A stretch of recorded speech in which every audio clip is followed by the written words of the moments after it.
Welcome to my channel. இன்னைக்கு நம்ம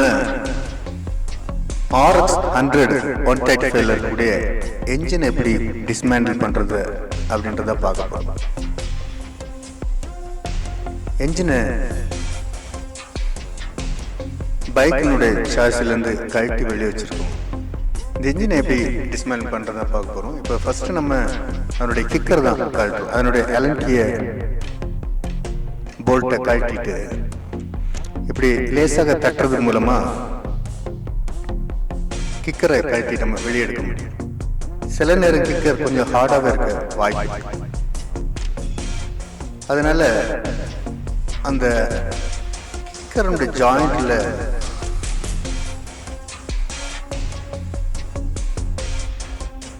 ஒரு ஸ்க்ரூ டிரைவரை அடிச்சு அதுக்குள்ள அந்த ஜாயிண்ட்ல வைக்கும்போது அந்த இடம் வந்து கொஞ்சம் ஓப்பன் ஆகும். அதில் அப்படி பண்ணிட்டு பாருங்க. அப்போ அதை தட்டும்போது கொஞ்சம் கூட அது ஓப்பன் ஆகி வர வாய்ப்பு அதிகமாக இருக்கும்.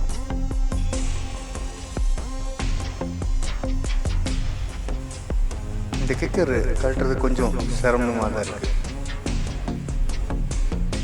காரணம் சரியான டூல்ஸ் நம்ம கையில் இருக்கிற டூல்ஸ் வச்சு தான் இந்த வேலையை நம்ம செஞ்சு முடிக்கணும். கிக்கரை கழட்டி எடுத்துச்சு. இது மாதிரி எடுத்து நீங்கள் கழட்டக்கூடிய எல்லா பாகங்களையும் பத்திரமா வைக்கணும். இப்போ நான் கழட்டுறது தான்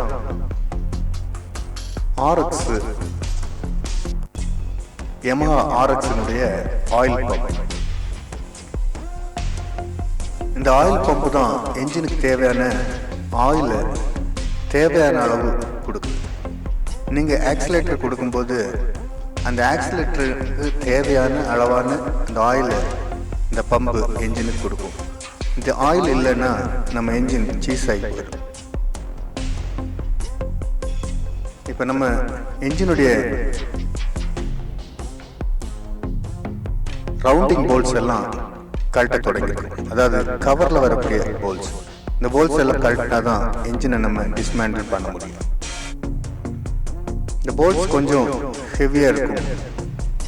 இதுக்கு ஸ்பெஷல் டூல்ஸ் எல்லாம் இருக்கு இந்த மாதிரிப்பட்ட போல்ட்ஸை கழட்டுறதுக்கு. ஆனால் நம்மகிட்ட இல்லை. அதனால நம்மள்கிட்ட இருக்கக்கூடிய அந்த ஸ்க்ரூ டிரைவர் வச்சு கழட்டலாம்.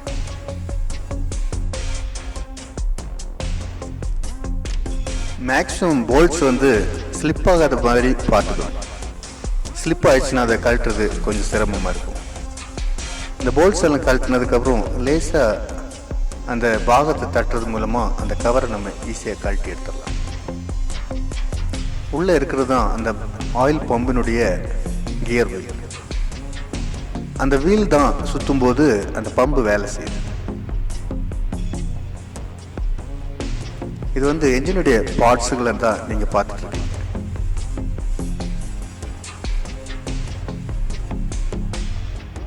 இப்போ நம்ம கழட்டக்கூடியது கிளட்ச் அசம்பிளி. இந்த 4 போல்ட்டுகளை கழட்டுறது மூலமா அந்த கிளட்ச் அசம்பிளியை கழட்டி எடுக்க முடியும். போல்ட்டுகள் வந்து மேக்ஸிமம் ஸ்லிப் ஆகாத மாதிரி கவனமாக கழட்டணும். எந்த போல்ட்டுமே நமக்கு வேஸ்ட் ஆகாத மாதிரி பார்த்துக்கணும். இது 8ஆம் நம்பர் பாக்ஸ் ஸ்பேனரில் நம்மளால் கழட்ட முடியும். நான் இப்போ இதில் வந்து 8ஆம் நம்பர் டி ஸ்பேனர் யூஸ் பண்ணியிருக்கேன்.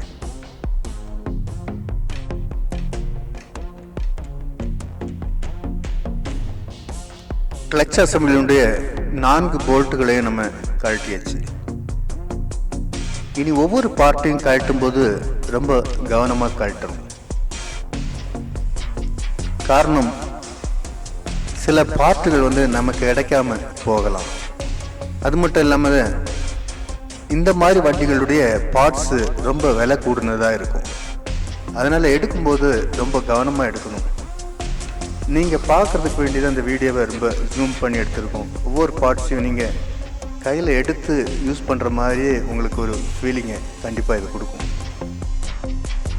இந்த கிளட்ச் அசம்பிளியில் என்னென்ன பார்ட்ஸ் இருக்குன்னு பார்த்தீங்கன்னா, ஃப்ளைவீல் இருக்கும், கிளட்சு அவுட்ரு பாஸ்கெட் இருக்கும், இன்னர் ஹப் இருக்கும், ஃபங்க்ஷன் பிளேட்ஸ் அதாவது கிளச் பிளேட்ஸு, அப்புறம் ஸ்டீல் பிளேட்டு இதெல்லாம் இருக்கும்.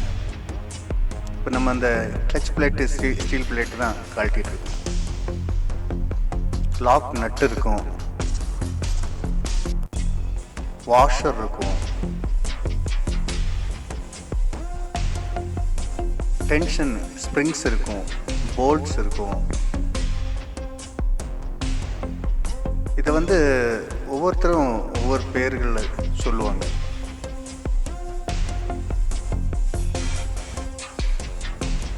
கிளச் பெல் அப்படின்வாங்க, நிறைய பேர்களில் ஒருத்தர் சொல்லுவாங்க.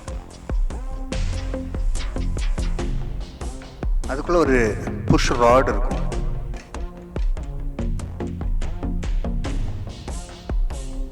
ப்ரெஷர் பிளேட் இருக்கும். இந்த புஷ் ராட் தான் அந்த ப்ரெஷர் பிளேட்டை வேலை செய்ய வைக்கும். இப்படி பல பார்ட்ஸுகள் சேர்ந்து தான் இந்த கிளச்சை வேலை செய்ய வைக்கும். இப்போ நான் எடுத்துருக்கிறது தான் புஷ் ராட். இதை வேறு டெக்னீஷியன்ஸ் வேறு மாதிரி சொல்லுவாங்க.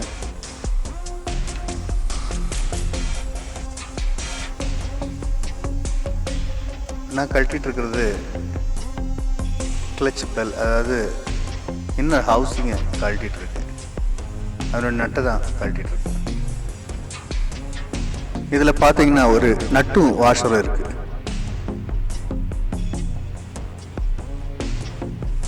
இதுதான் கிளச் பெல்.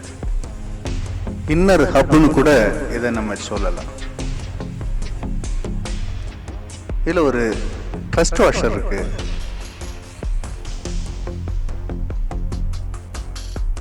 இதுதான் அவுட்டர் பாஸ்கெட். இதில் தான் ஃப்ளை வீல் இருக்கும்.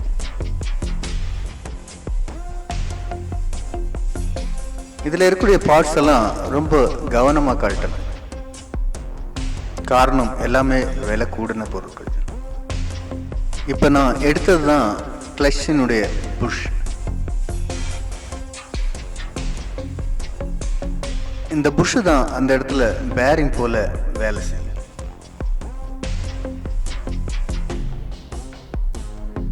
அதனுடைய தேய்மானத்தை நம்ம செக் பண்ணிக்கிடணும். கிளச் அசம்பிளியை கழட்டினதுக்கு அப்புறம் மிச்சம் இருக்கக்கூடிய பார்ட்ஸ் இதுதான். இப்போ நம்ம கழட்ட போகிறது கியர் ஷிஃப்டிங் ராடு. இந்த ராடு தான் நம்ம காலில் கியரை சேஞ்ச் பண்ணுறதுக்கு யூஸ் ஆகுது. இதனுடைய லாக்கை தான் நம்ம இப்போ கழட்டிகிட்ருக்கோம். எல்லா லாக்ஸுமே ரொம்ப கவனமாக கழட்டணும். காரணம் ஒரிஜினல் லாக்ஸு ரொம்ப இம்பார்ட்டன்ட். நமக்கு எந்த லாக்ஸுமே டேமேஜ் ஆகாத மாதிரி மெதுவாக கழட்டணும்.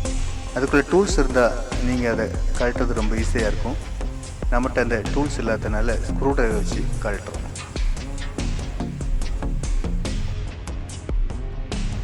அந்த லாக்கு எப்படி இருக்குன்னு பார்த்துக்குங்க.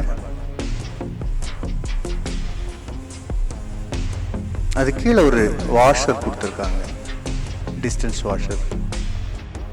இப்போ நீங்கள் என்ன நினைப்பீங்கன்னா, இந்த கியர் பாக்ஸ் எதுக்கு கழட்டுறாங்க, இந்த என்ஜினை டிஸ்மேண்டில் பண்ணுறாங்க அப்படின்னு. இந்த என்ஜினில் என்ன கம்ப்ளைண்ட்னா, ஃபஸ்ட்டு கியரு ஸ்லிப் ஆயிடுச்சு. காரணம் என்னென்னா, நான் கொஞ்சம் ஒர்க் பிஸியில் இருக்கும்போது என்னுடைய வண்டியை வேறு ஒரு மெக்கானிக்கிட்ட கொடுத்து ஆயில் சீல் அடிக்கிறது கொடுத்துருந்தேன். அந்த ஆயில் சீல் கொஞ்சம் தான் ஆயில் லீக்கில் இருந்துச்சு. ஆனால் அவங்க ஒர்க் பண்ணதுக்கப்புறம் அந்த ஆயில் லீக்கு ரொம்ப அதிகமாகவே ஆயிடுச்சு. என்னால் இந்த வண்டியை ஸ்டாப் பண்ணி எனக்கு சரி பண்ணுறதுக்கு டைம் இல்லாததுனால அதை அப்படியே வச்சு யூஸ் பண்ணிகிட்டே இருந்தேன். ஆயில் ஒழுகி தேவையான ஆயில் என்ஜினில் இல்லாததுனால, கியர் பாக்ஸில் இல்லாததுனால ஃபஸ்ட்டு கியர் பாக்ஸில் நிறைய பாகங்கள் தேய்மானம் ஆகி போயிடுச்சு. அதனால் ஃபஸ்ட்டு கியர் ஒர்க் ஆகாமல் ஆயிடுச்சு. இப்போ அந்த கியர் லிஃப்டிங் ஷாஃப்டை வெளியே கழட்டி எடுக்கிறேன். இதுதான் அந்த கியர் லிஃப்டிங் ஷாஃப்ட். அல்லது ஷிஃப்டர் அப்படின்னு கூட சொல்லலாம். இப்போ நம்ம கழட்டுறது கிராங்கினுடைய அசம்பிளி தான் கழட்டிட்டு இருக்கோம்.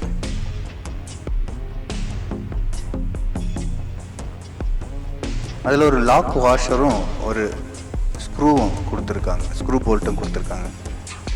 இப்போ நான் கழட்டி எடுக்கிறது கிளட்ச் அவுட்டர் பேஸ்கெட், அதாவது கிளட்ச் அவுட்டர் ஹவுசிங்கில் இருக்கக்கூடிய ஒரு வாஷர். இது வந்து டிஸ்டன்ஸ்க்கு வேண்டி போட்டிருப்பாங்க. கிக்கர் வேலை செய்கிறதுக்கு யூஸ் ஆகக்கூடிய இந்த வீல்ஸ் இது. இந்த வீல் தான் கிக்கர் நம்ம அமுக்கும் போது அந்த பவரை டிரான்ஸ்மிட் பண்ணி நேராக கியர் பாக்ஸுக்கு கொடுக்கும். இந்த பவர் டிரான்ஸ்மிஷனில் தான் என்ஜின் ஸ்டார்ட் ஆகும்.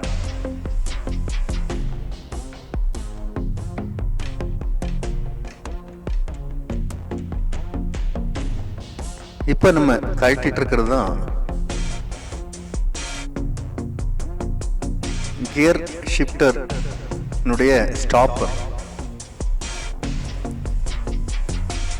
அல்லது கியர் ஷிஃப்டிங் டென்ஷனர் அப்படின்னு சொல்லலாம். ஒவ்வொரு கியரையும் நம்ம போடும்போது அந்த கியரை ஸ்டாப் பண்ணி அந்தந்த கியரில் உட்கார வைக்கிறது இந்த டிவைஸ் தான். பக்கத்தில் நம்ம இப்போ பார்க்குறது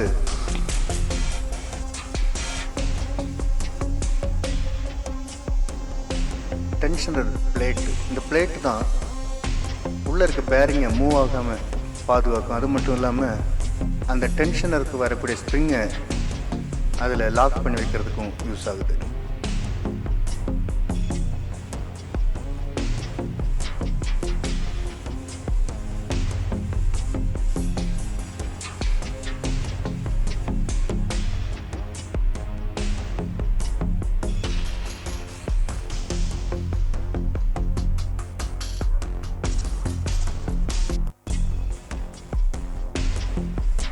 இது ஒரு கியர் ஷாப்லேருந்து வரக்கூடிய லாக்கை தான் இப்போ கழட்டிட்டு இருக்கோம். இதுக்கு மேலே தான் அந்த கிக்கர் டிரான்ஸ்மிஷன் வீல் இருக்கும்.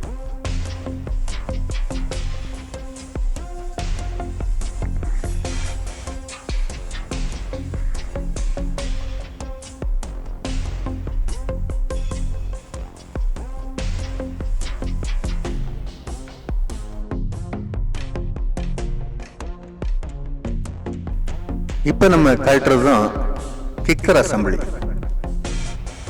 இதில் தான் கிக்கர் வந்து நம்ம அந்த எலக்ட்ரிக் போல்ட்டில் ஒன்று கழட்டணும் இல்லைங்களா, ஒரு கிக்கர். அந்த கிக்கர் வந்து இதில் தான் ஃபிட் பண்ணியிருப்பாங்க.